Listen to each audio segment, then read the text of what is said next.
नमस्कार विद्यार्थी मित्रो, आपण पेपर सेकंड 11वी अकाउंटिंग आणि ऑफिस मॅनेजमेंट विद्यार्थ्यांना पेपर सेकंड जो आहे फंडामेंटल ऑफ अकाउंटिंग याविषयी आपला पहिला टॉपिक चालू आहे. त्याची माहिती आपण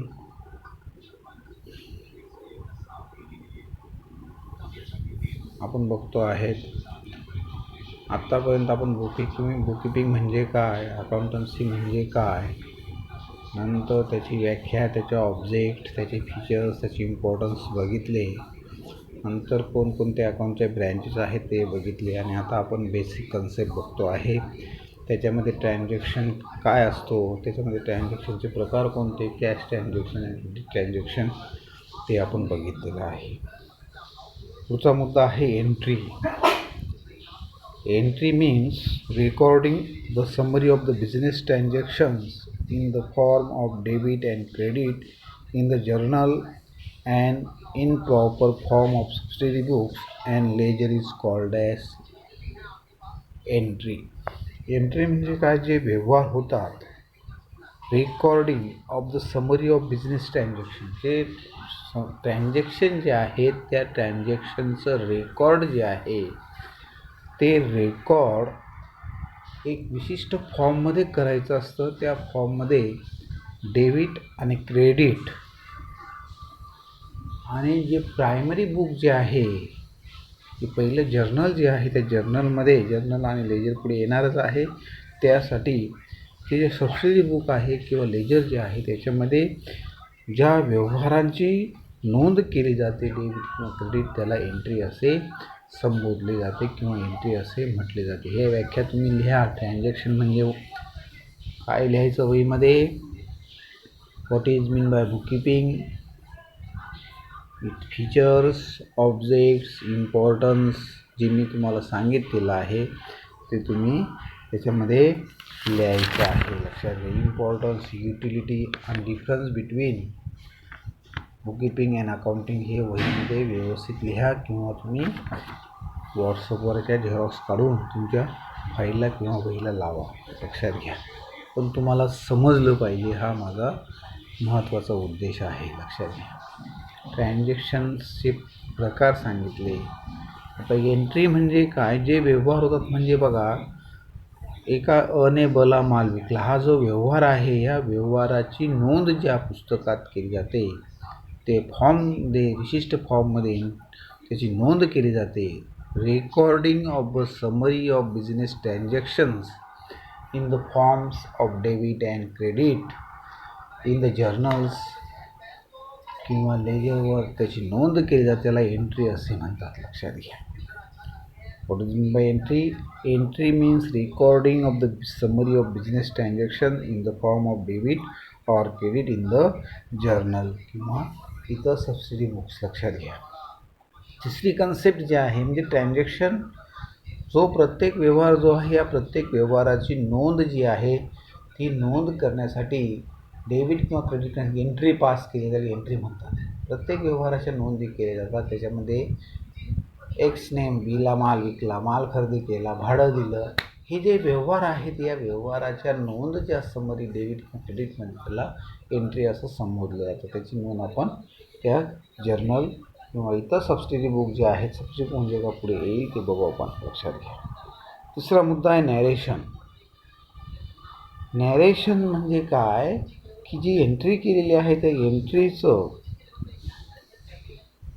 अ short explanation of an entry return just below in entry in the bracket is called as narration. म्हणजे काय म्हणतो बघा, नॅरेशनने तुम्ही जी एंट्री पास केली, एखाद्या व्यवहाराची एंट्री पास केली, आणि ती एंट्री पास केल्यानंतर जर्नल किंवा सबसिडी बुकमध्ये एंट्री पास केल्यानंतर त्या एंट्री पास केल्याचा जो व्यवहार आहे त्याचं संक्षिप्त रूपांतर हे कंसामध्ये द्यायचं आहे, त्याला नॅरेशन असे म्हणतात.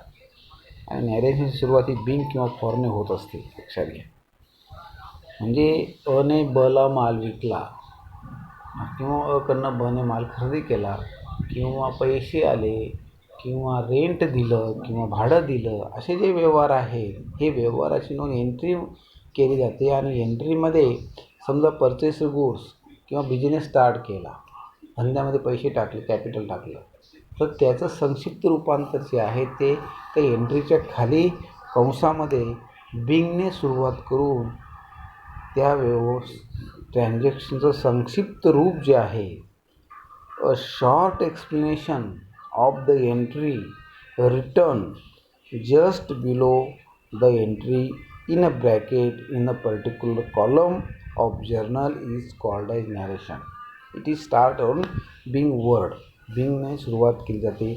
नॅरेशन शॉर्टमध्ये काय म्हणतात, narration should be A short as possible.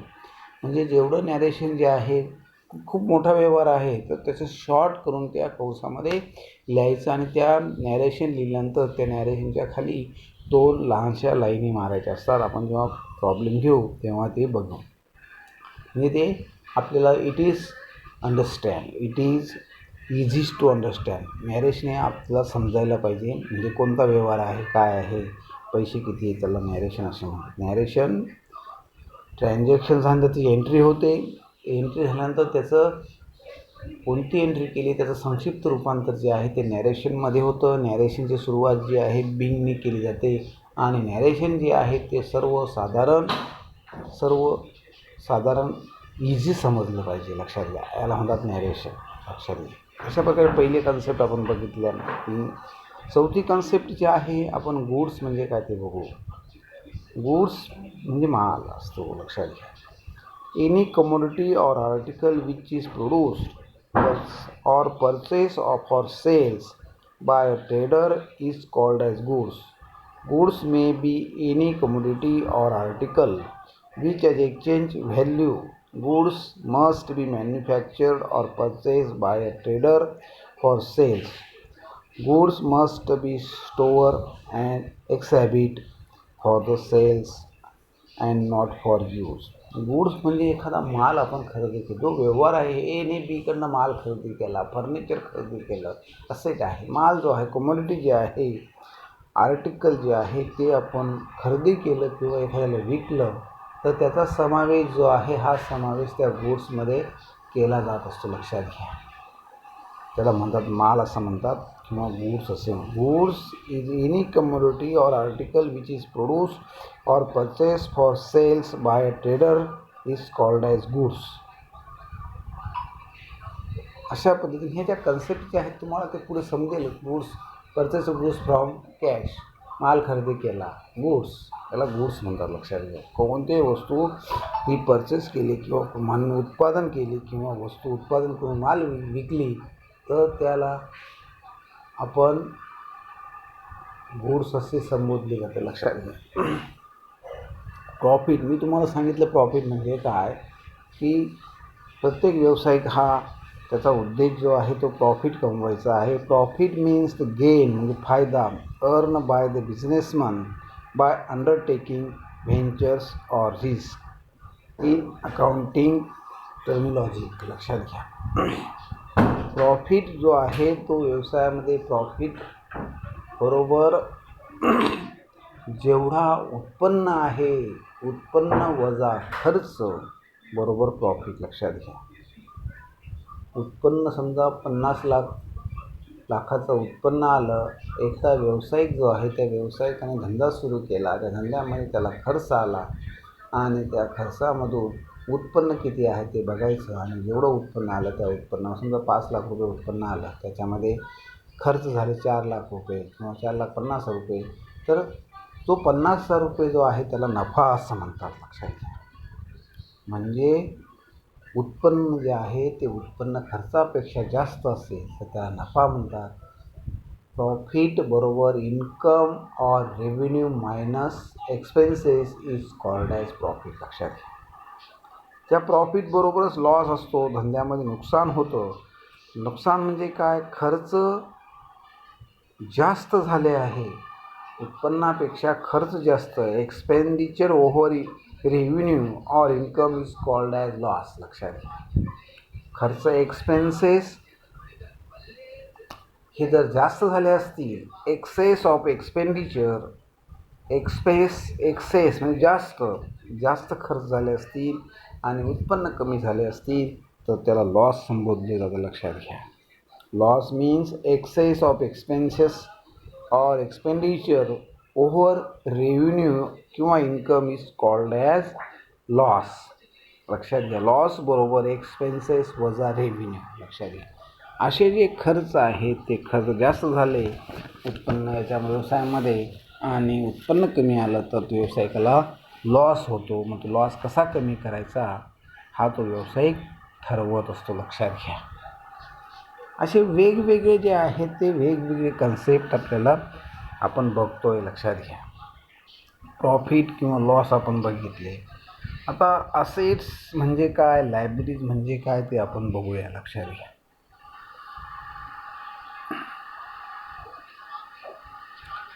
व्यवसाय जो आहे ते ऑपरेटिंग प्रॉफिट वगैरे ते आपण नंतर आपल्या डिटेलमध्ये बघता येईल. ते काही लिहू नका, फक्त एवढं लिहा, transactions, entry, narration, goods, profit, loss. आणि आता पुढचा मुद्दा असेट लिहायचा. लक्षात घ्या, असेट 12 मुद्दा आहे बघ, 12 मुद्दा असेट. असेट म्हणजे काय, property of any types of descriptions owned by a person is non as assets possess. लक्षात घ्या, जो धंदेवाईक जो आहे त्या धंदेवाईकाने ज्या व्यवसायामध्ये जेवढी प्रॉपर्टी खरेदी केली असेल तर त्या प्रॉपर्टीला असेट असे म्हणतात. Assets are not stored for sales but they are kept for the use of owner. म्हणजे आपल्या व्यवसायासाठी जेवढी प्रॉपर्टी वापरली जाते त्याला असेट असे म्हणतात. लक्षात घ्या, असेट म्हणजे काय की हा जो व्यावसायिक जो आहे या व्यावसायिकाने समजा व्यवसायासाठी बिल्डिंग खरेदी केली, फर्निचर खरेदी केलं किंवा कॉम्प्युटर खरेदी केलं, मोटर कार खरेदी केली, असे जे असेट्स, अशा ज्या प्रॉपर्टीज ज्या आहेत त्या प्रॉपर्टीची गणना जी आहे ती गणना ह्या असेटमध्ये केली जाते, त्याला असेट असे म्हणतात. लक्षात घ्या, असेट्समध्ये वेगवेगळ्या प्रकारचे प्रकार आहेत. असेटमध्ये पहिली आहे फिक्स असेट. Fix asset. दुसरी जी आहे करंट असेट. त्या फिक्स असेट म्हणजे काय, करंट असेट म्हणजे काय, पुढे आपण बघू. Tangible asset, intangible asset, fictitious asset. लक्षात घ्या, असेटचे असे 5 प्रकार आहेत. फिक्स असेट म्हणजे fix building, plant and machinery, furniture, अशा ज्या असेट्स आहेत फिक्स असेट. करंट असेट ज्या आहेत त्या बदलत्या असेट्स, इन्व्हेस्टमेंट, डेटर्स, नंतर बिल्स रिसिवेबल, अशा ज्या असेट्स आहेत त्या करंट असेट आहेत. त्याचं आपण पुढे माहिती बघू. असेट म्हणजे काय, व्यावसायिकाने जेवढी प्रॉपर्टी व्यवसायासाठी खरेदी केली असेल त्याचा समावेश जो आहे त्या असेटमध्ये होतो. अशा ज्या कन्सेप्ट आहेत त्या आपल्याला बघायच्या आहेत. लक्षात, लायबिलिटीज म्हणजे देणं. लक्षात घ्या, जसे असेट असा तसं व्यावसायिकाला देणंसुद्धा लागतं, त्याला लायबिलिटीज असे म्हणतात. Liabilities refer to the total amount of डेप्ट. लक्षात घ्या, or obligations that the business has to pay in future.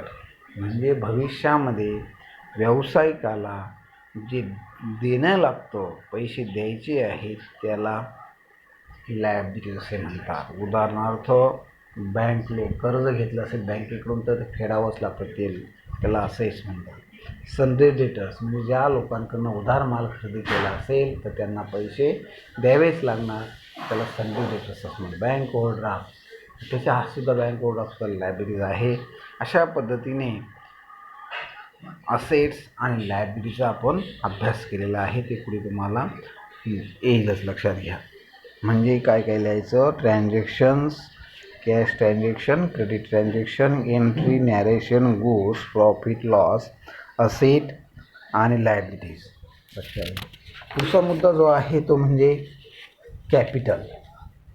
बघा, बाकीचे लहान लहान नंतर आपल्याला डिटेलमध्ये देतो. महत्त्वाच्या कन्सेप्ट ज्या आहेत ते आपण बघतो आहेत. कॅपिटल म्हणजे काय, जो व्यावसायिक जो आहे त्या व्यावसायिकाने धंद्यामध्ये जेवढं पैसे गुंतवलेले असतील,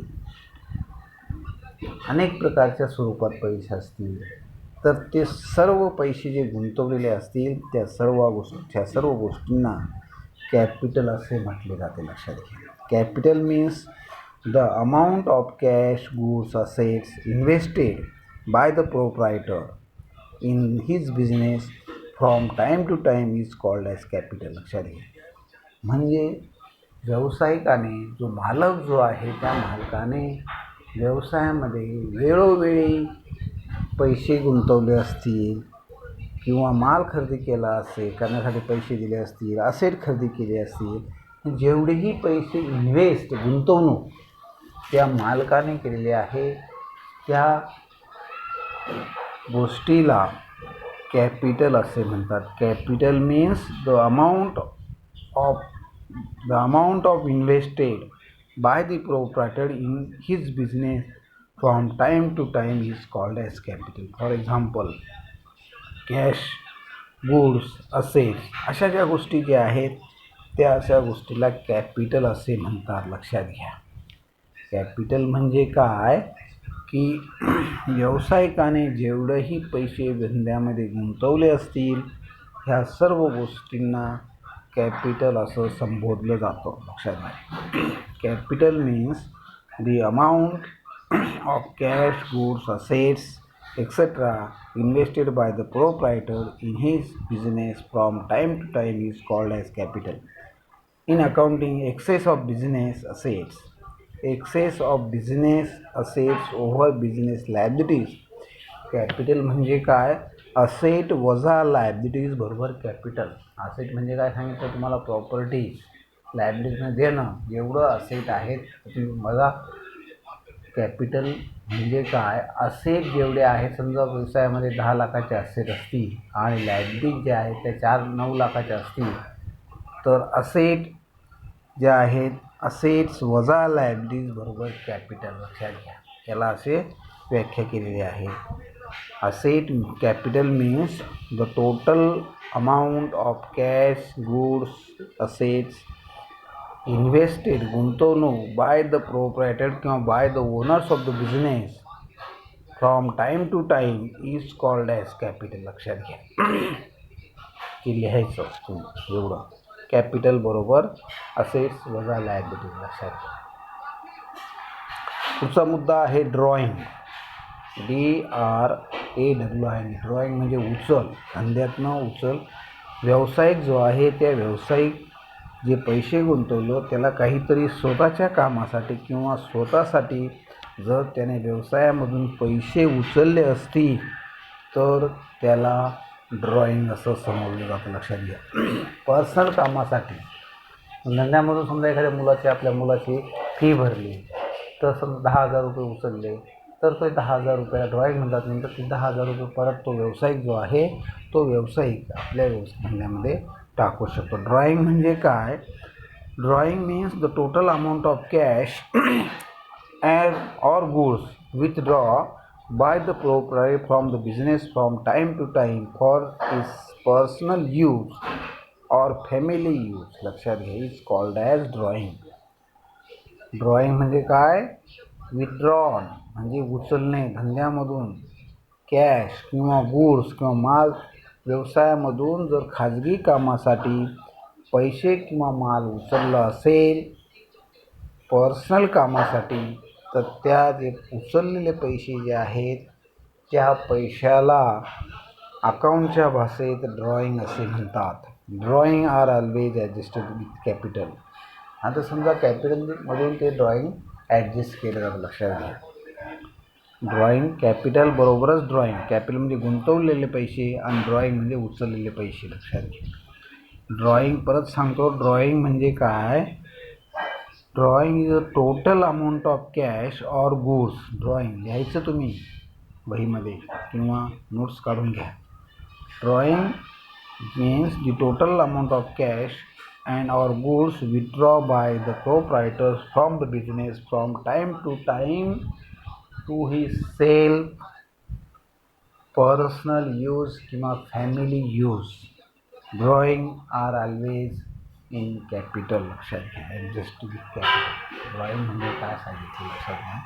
व्यावसायिकाने किंवा मालकाने आपल्या खाजगी कामासाठी किंवा आपल्या घरासाठी घराच्या खर्चासाठी जे पैसे धंद्यातनं उचलले आणि वापरले त्याला ड्रॉइंग असे म्हणतात. आणि ड्रॉइंग हे जे आहे कॅपिटलमधून कमी केलं जातं. लक्षात घ्या. अशा पद्धतीने ड्रॉइंग आपण बघितली. लक्षात लिहायचं. डेटर्स मी सांगितलं होतं बघा, डेटर्स आणि क्रेडिटर्स माहिती सांगितलं. डेटर्स म्हणजे काय, ज्या व्यक्तींना व्यावसायिक जो आहे हा व्यावसायिक उधार माल विकतो. लक्षात घ्या, कॅश ट्रान्झॅक्शन आणि क्रेडिट ट्रान्झॅक्शन्स, ज्या लोकांकडून व्यवसायामध्ये पैसे यायचे आहेत किंवा ज्यांना आपण उधार माल दिलेला आहे त्यांच्याकडून पैसे येणार आहेत त्यांना डेटर्स असे म्हणतात. लक्षात घ्या.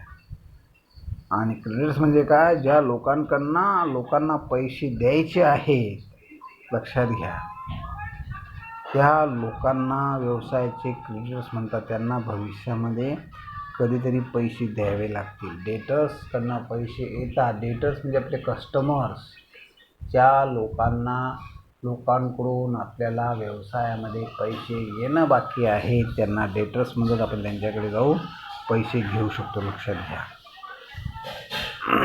A person from whom a debt is due to a business is called as debtors. एवढंच लिहायचं की ज्या लोकांकडून ड्यू आहे, धंद्यामध्ये पैसे यायचे बाकी आहेत त्याला कॉल डेटर्स म्हणतात. आणि क्रेडिटर्स म्हणजे a person whom the business own or is required to pay some same amount of cash is called as creditors. त्यांना पैसे द्यायचे आहे किंवा ज्यांचे पैसे द्यायचे बाकी आहेत तरी त्यांना पैसे द्यावे लागतील अशा लोकांना व्यवसायाचे क्रेडिटर्स असं संबोधलं जातं. लक्षात घ्या.